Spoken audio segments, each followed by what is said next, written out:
Eh bien, bonjour à tous, c'est Belga. Aujourd'hui, on se retrouve pour un petit suivi d'élevage de mes fédoles pallidula. J'en avais déjà parlé quand j'ai montré mes colonies, comme quoi c'était des fourmis que je n'avais pas spécialement souhaité, à savoir que je ne les ai pas commandées moi-même, mais je les ai reçues en cadeau dans une commande. Bon, au final, elles sont là, je trouve ça sympa d'avoir de petites colonies, enfin, plutôt de petites fourmis. Donc, on fait de son mieux, et apparemment ici, ça a l'air de bien se porter, hein. On peut voir le couvain sur lequel elles ont l'air de se promener gentiment, sans trop se poser de questions d'ailleurs. Non, ça ne me dérange pas de masse. Alors la colonie, la fondation plutôt ici, a quand même bien changé depuis ses débuts, c'est-à-dire quand j'avais une reine seule et sans personne.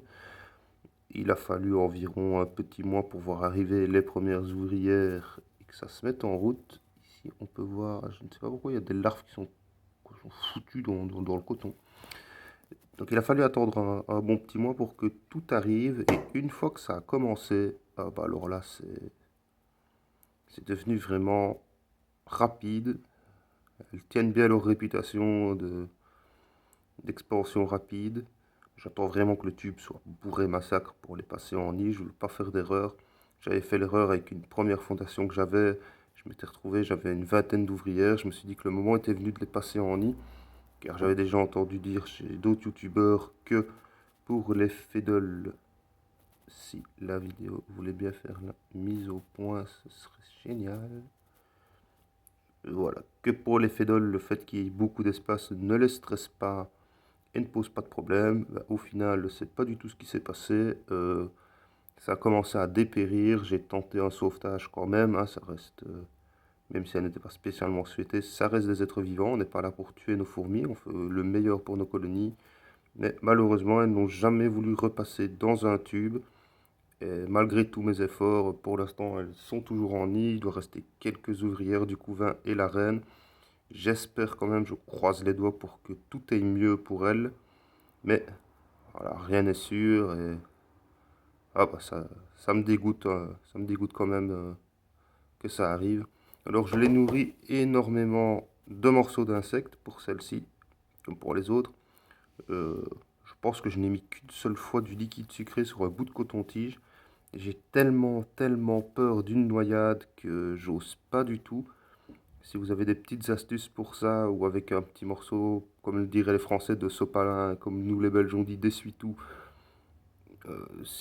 oui, je voudrais bien essayer. J'ai tellement peur que ça coule dans le tube, qu'elle s'y colle, qu'elle se noie, que j'ose pas avec le liquide sucré.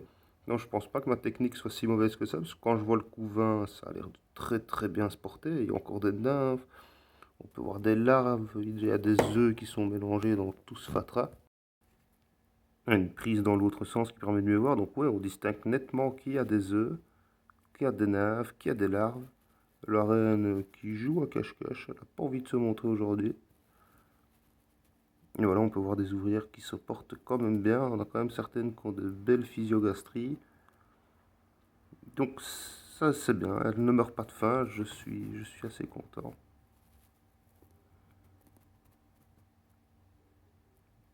Ponnière qui est coincée dans le...